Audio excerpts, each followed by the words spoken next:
my name is Jonathan. I'm a current final year student of Roseman University, and today I'm going to be giving a presentation on my research. I was testing C. elegans as a model for dopamine agonist effectiveness for an example in humans of Parkinson's disease. Now you might be wondering, what do C. elegans have to do with Parkinson's disease? And I'll get to that in just a moment. But for starters, Parkinson's disease is a disorder of dysregulation of dopamine in the human body. This is when the person becomes middle to advanced age, around 50 to and older. That's when people typically have a harder time being able to regulate their own dopamine levels in the body as it continues to break down. Just because understanding that dopamine is a neurotransmitter that is involved in movement, the patient can start to see things, for example, like bradykinesia. The person might have behavioral or mental issues, not remembering where exactly they are, not remembering how to, just get up in the morning, leaving the iron in the fridge, and so on and so forth. Along with, there's a leading gait, the person will get tremors, which is always of a concern, especially for older people that begin to start having weaker bones. This can be an issue. Now, this system, the dopamine, in the nervous system is controlled by the set of coupled receptors called G-coupled receptor kinases, called GRKs. These GRKs in human beings are what help regulate the cells, such as when the dopamine is supplemented onto the cellular receptor. That's what causes the cell to become active and then to continue to regulate itself. When a person becomes older, they don't have the ability to do this, which is why first-line therapy is typically associated with that of carbidopa and levodopa, just because these medications are able to help the person with the supplementation of dopamine that they don't have otherwise due to advancing age. There are 5 different types of GRKs in humans. There's GRK 1, 2, 3, 4, and 5. Now, C. elegans, how does that correlate to that of a human being? How does that manifest itself? Now, the answer is because C. elegans are widely studied for their simplicity, as seen that from 41 to 59% of all the genetic material has similarities to that of humans. So it is because of that I decided that these would be a prime organism to choose. Now, there are other options out there. For example, Drosophila fruit flies that have possibly even more genetic similarity.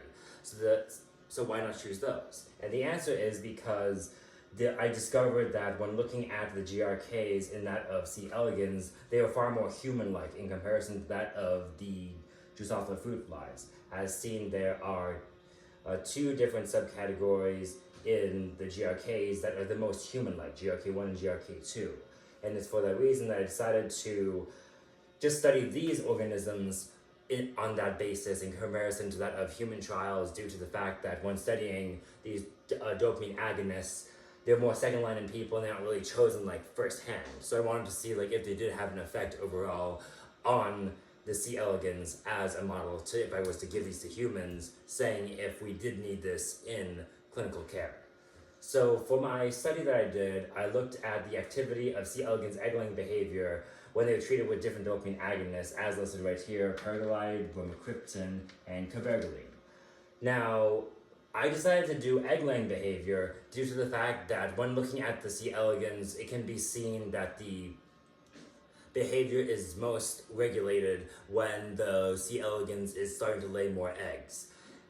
I decided not to do movement in this study just because that was more limited to that of personal interpretation compared to that of objective data, as seen from the graphs of which I was able to construct using the egg-laying rates that I was able to study in a 1 hour and 24-hour time period, respectively.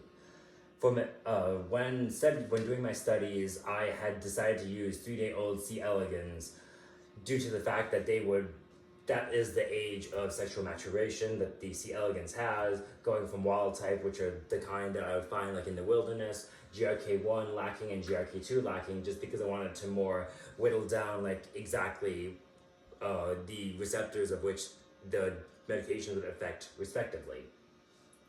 Dopamine receptor activation was measured by number of eggs in a specific time, and eggs and larvae were kind of visually under a microscope. I had my little clicker next to me and I just started counting all the little larvae and the eggs that were on there.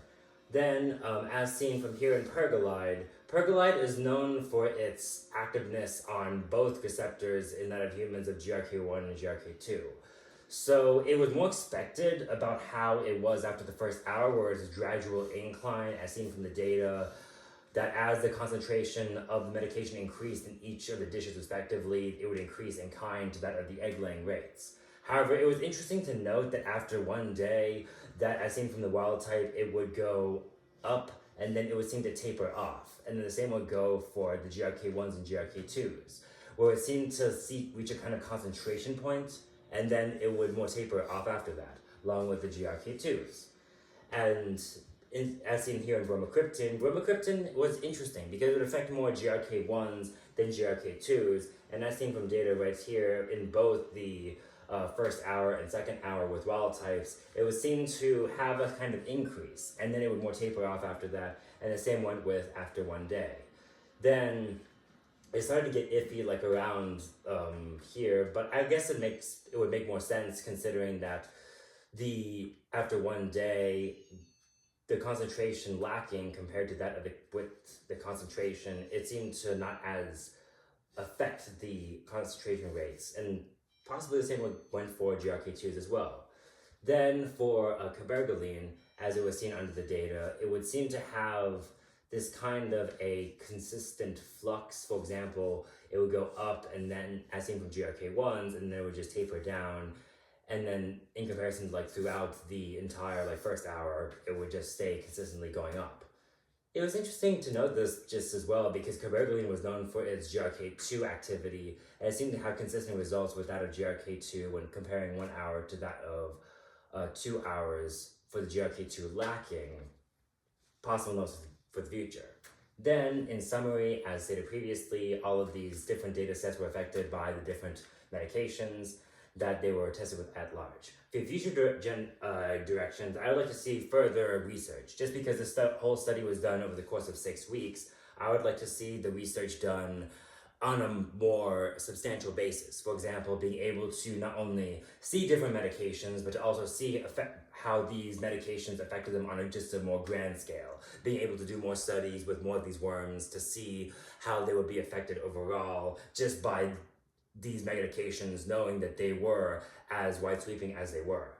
Then I would also like to study other dopamine agonists, as stated previously. These three right here are one of the most common, but there are still other 6 or 7 medications that can still be studied widely that haven't really been as touched due to the fact that, yes, they are more second-line medications.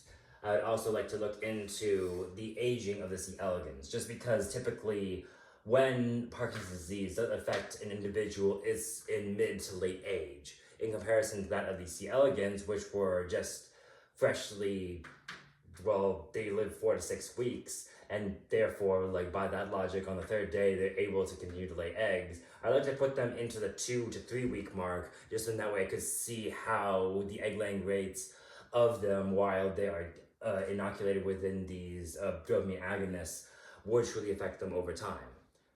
Hope that you enjoyed this presentation, and have a wonderful day.